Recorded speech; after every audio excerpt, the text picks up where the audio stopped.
আসসালামু আলাইকুম। সঙ্গে আছি খান নাজম ইলাহি। প্রিয় দর্শক, সম্প্রতি বাংলাদেশ, চীন এবং পাকিস্তানের মধ্যে একটি বৈঠক অনুষ্ঠিত হয়েছে এবং এর পরপরই বাংলাদেশ জাতীয়তাবাদী দল বিএনপি কমিউনিস্ট পার্টির সঙ্গে একটি বৈঠকে অংশগ্রহণ করেছে। বিএনপির চীন সফরের পর থেকে বাংলাদেশ এবং ভারতে কিছু গুঞ্জন শোনা যাচ্ছে। বাংলাদেশ কি অর্থনৈতিকভাবে চীনের দিকে ঝুঁকে পড়ছে? আমরা সেসব বিষয় নিয়ে আজকে কথা বলবো। সঙ্গে আছেন সাংবাদিক এবং রাজনীতি বিশ্লেষক আকরাম। আকরাম, আপনাকে স্বাগত জানাচ্ছি। Thank you so much. Akram, Bangladesh এবং ভারতে কিছু গুঞ্জন শোনা যাচ্ছে যে বাংলাদেশের আর্থসামাজিক প্রেক্ষাপট বলেন, রাজনীতি বলেন, অর্থনীতি বলেন, এগুলো কি চীনমুখী হচ্ছে কিনা। আসলে এখন আপনার কাছে প্রশ্ন হচ্ছে যে আসলে কে আমাদের জন্য উপকারী, ভারত না চীন? দক্ষিণ এশিয়ায় দুটি রাষ্ট্র অত্যন্ত গুরুত্বপূর্ণ, বিশেষ করে বাংলাদেশের জন্য। একটা হচ্ছে চীন, একটা হচ্ছে ভারত।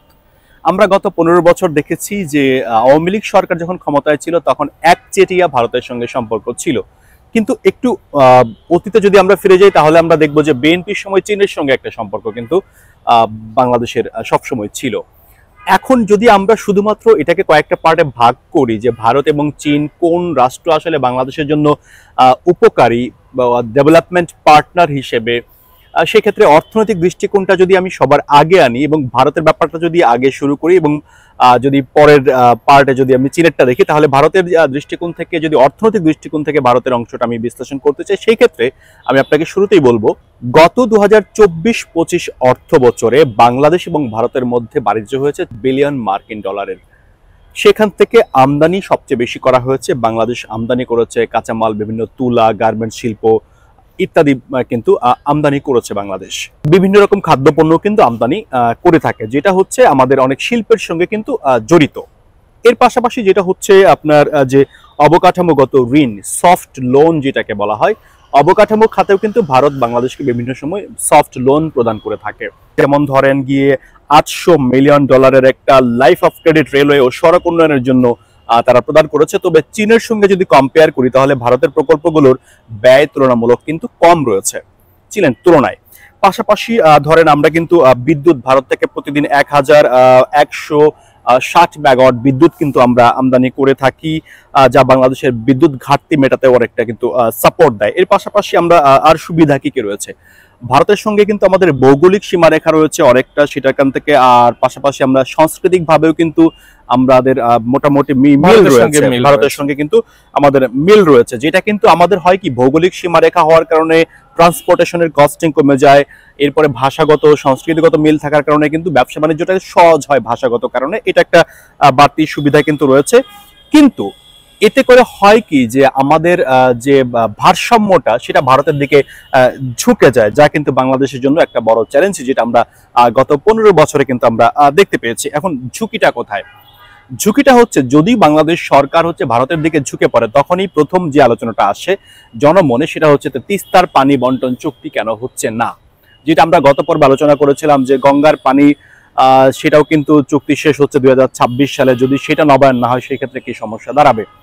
অর্থাৎ ভারতের সঙ্গে যদি বাংলাদেশ একচেটিয়া ভাবে ঝুঁকে পড়ে, সেই ক্ষেত্রে এই প্রশ্নগুলো আসে যে তাহলে তিস্তার পানি আমরা দিচ্ছি না, আমরা পাচ্ছি না কেন সময় মতো, এটা একটা ব্যাপার।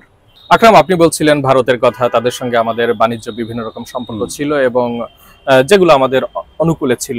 তো চীনের সঙ্গে যদি আমরা অর্থনৈতিক সম্পর্কের কথা চিন্তা করি, কোন কোন ইতিবাচক দিক রয়েছে?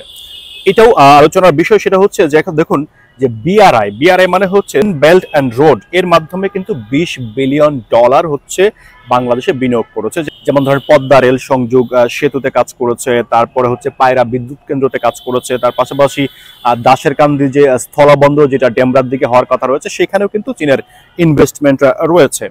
এখন বাণিজ্যটা কেমন হয় চীনের সঙ্গে আমাদের? চীনের সঙ্গে আমাদের বাণিজ্য যেটা হয় সেটা হচ্ছে বৃহত্তম বাণিজ্যের একটা অংশীদার কিন্তু চীন এবং বাংলাদেশের। 2024-25 যে অর্থ বছর গেল, সেই অর্থ বছরে প্রায় $20 বিলিয়ন ছাড়িয়ে গেছে।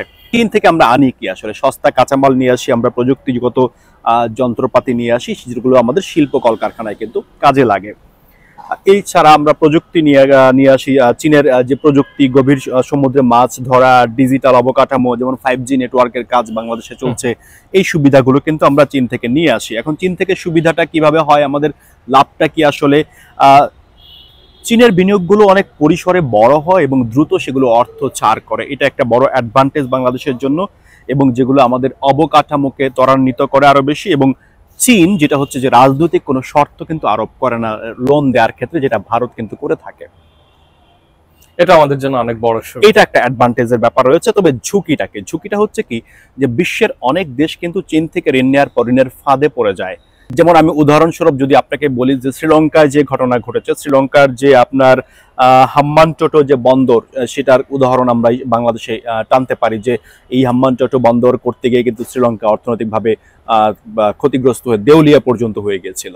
আকরাম, শুনছিলাম আপনার আলোচনা। আসলে এখন দর্শককে বলি, দর্শকের কাছে আমাদের প্রশ্ন, যে আমাদের যারা দর্শক রয়েছেন তারা কি মনে করছেন, বাংলাদেশের চীনের দিকে যাওয়া উচিত না ভারতের দিকে যাওয়া উচিত, না ভারসাম্য বজায় রাখা উচিত? অবশ্যই আপনারা আমাদের ভিডিওতে কমেন্ট করে জানাবেন। আলোচনায় আসে। আকরাম, আসলে এই যে আপনি চীন নিয়ে কথা বলছিলেন, ভারতকে নিয়ে কথা বলছিলেন, আমাদের তো আসলে চীনও আপন না, ভারতও আপন না, আবার উভয়ই আমাদের আপন। তো সেক্ষেত্রে আমাদের অর্থনৈতিক ব্যবস্থা বলেন বা রাজনৈতিক স্থিতিশীলতার ক্ষেত্রে আমাদের কি করা উচিত? দেখুন, ভারতের সঙ্গে আমাদের প্রায় 4,000 কিলোমিটারের বেশি কিন্তু সীমান্ত রয়েছে, যেটা বিশ্বের আর কোনো দেশের সঙ্গে নেই। যার কারণে কিন্তু এখানে কিন্তু নিরাপত্তার ব্যাপারটা কিন্তু অত্যন্ত গুরুত্বপূর্ণ। দুই দেশের সীমান্ত নিরাপত্তা ভৌগোলিক দৃষ্টিকোণ থেকে কিন্তু এটা অত্যন্ত গুরুত্বপূর্ণ। ভূরাজনৈতিক দৃষ্টিকোণ থেকে কিন্তু ভারত বাংলাদেশের মধ্যে একটা সন্ত্রাস বিরোধী সীমান্ত নিরাপত্তার অনেক ব্যাপার কিন্তু জড়িয়ে থাকে।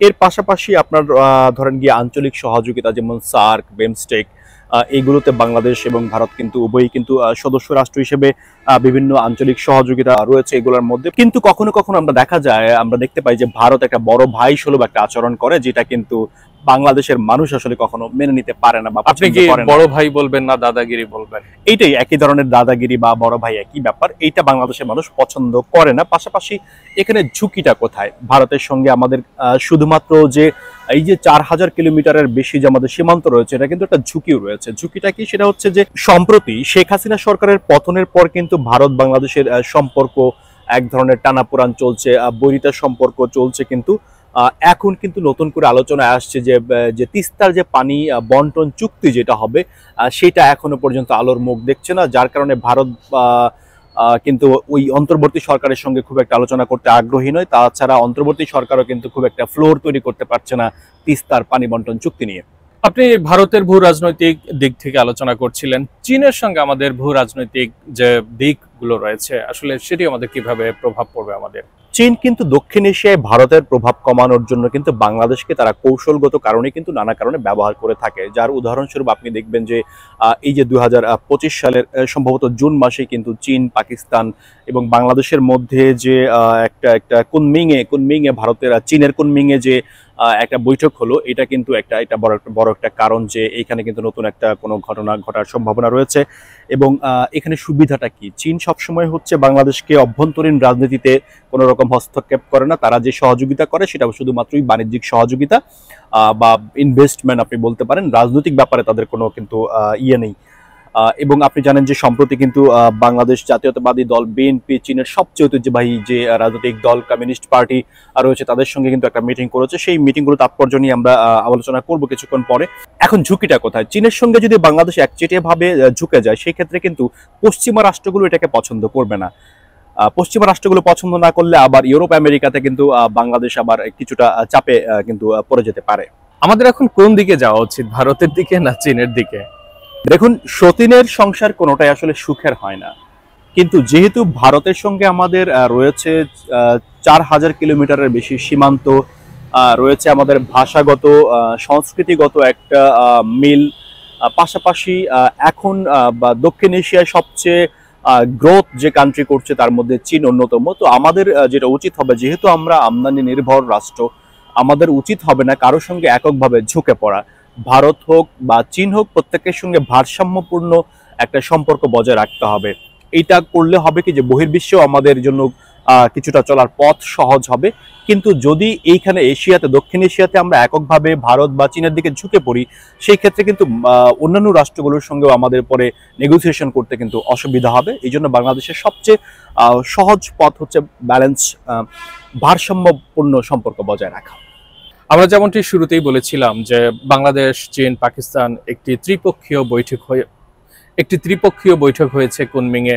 তো সেক্ষেত্রে এই বৈঠকের তাৎপর্য কি বা কোন কোন বিষয়গুলো আসলে আলোচনায় এসেছে? দেখুন, এইটা নিয়েই কিন্তু ব্যাপক চর্চা হচ্ছে যে হঠাৎ করে ভারতকে রেখে বাংলাদেশ, পাকিস্তান এবং চীনের মধ্যে কি বৈঠক হয়েছে, যে কি বিষয়টা আসলে কি। যতটুকু আমরা বাইরে পেয়েছি ততটুকু যদি আমি আপনাকে শেয়ার করি, সেটা হচ্ছে যে আঞ্চলিক সহযোগিতা বৃদ্ধি, অবকাঠামোগত উন্নয়ন, বাণিজ্য, বিনিয়োগ, স্বাস্থ্য, কৃষি, সামুদ্রিক বিষয়ক, আইসিটি, দুর্যোগ প্রস্তুতি, এইরকম নানান বিষয় নিয়ে কিন্তু এই ত্রিদেশীয় বৈঠকটা হয়েছে। এবং এই বৈঠকে যে ভূ রাজনৈতিক যে সমীকরণ, সেটা কিন্তু কিছুটা বিশ্লেষণ অনেকেই করেছেন এই বৈঠকে। বিশেষজ্ঞরা তারা বলছেন যে এই বৈঠকে দক্ষিণ এশিয়ার ভূ রাজনীতিতে বড় পরিবর্তনের একটা ইঙ্গিত কিন্তু দিচ্ছে, যেহেতু দক্ষিণ এশিয়ায় বড় দুইটা রাষ্ট্রই এখানে, পাকিস্তান এবং চীন জড়িত।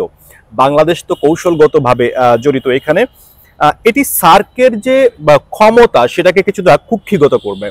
সার্কের যে সংগঠন, সেটা ক্ষমতা কিছুটা কমিয়ে আনার এখানে একটা সম্ভাবনা তৈরি হচ্ছে। পাশাপাশি আপনি দেখেন যে নতুন করে আঞ্চলিক কৌশল তৈরি হবে এখানে। বাণিজ্য নিরাপত্তা জোট গঠনের পথে তারা একমত হয়েছে। বিশেষ করে ভারতের সঙ্গে যে বর্তমানে বাংলাদেশের যে সম্পর্কের টানাপোড়েন চলছে, সেই সময়ে এইরকম একটা বৈঠক অনেক বেশি কিন্তু আলোচনার জন্ম দেয়। এটাই হচ্ছে মূল বিষয়। এখানে রোহিঙ্গা প্রত্যাবর্ষণের ব্যাপারটা আলোচনা হয়েছে, যদিও কিন্তু খুব একটা গুরুত্ব এখনো পায়নি। এটা নিয়ে আরো আলোচনা হবে, এই তিনটা দেশের মধ্যে কিভাবে রোহিঙ্গাদের প্রত্যাবাসন করা যায় আসলে মায়ানমারে। পাশাপাশি এখানে বাংলাদেশের জন্য চ্যালেঞ্জগুলো কি কি হয়েছে। এই মিটিং এর পরে কিন্তু পররাষ্ট্র উপদেষ্টা তৌহিদ হোসেন বলেছিলেন যে আমরা আসলে কোনো চুক্তিতে কারোর সঙ্গে এখনো যাচ্ছি না, কোনো সংগঠনে সরাসরি ঢুকছি না, আমরা ব্যাপারটাকে আরেকটু ফলো আপ করছি। তিনি বলেছেন ভারতের সঙ্গে সম্পর্ক বজায় রেখে চীনের সঙ্গে কিভাবে নতুন করে সম্পর্ক তৈরি করা যায়, সেই ব্যাপারটাতেই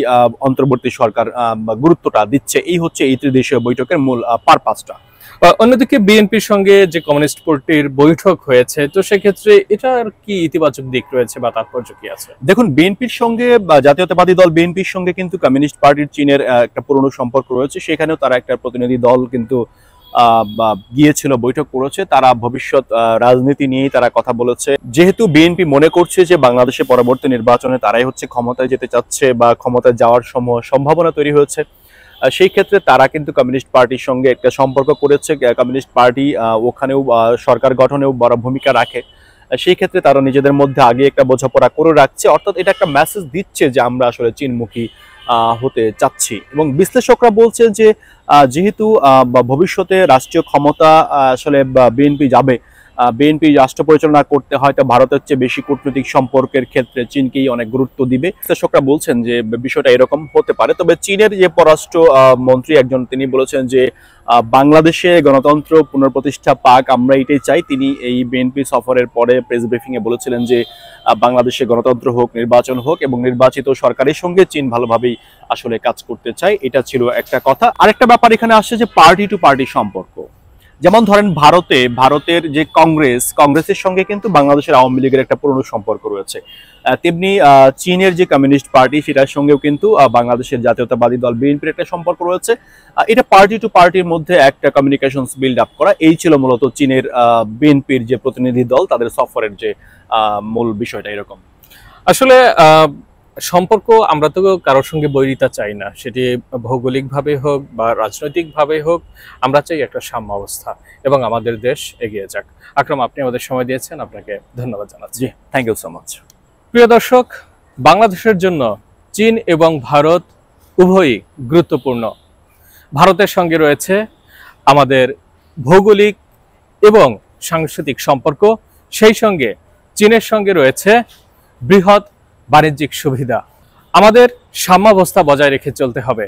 আজকের মতো বিদায় নিচ্ছি, ভালো থাকবেন সবাই। আসসালামু আলাইকুম।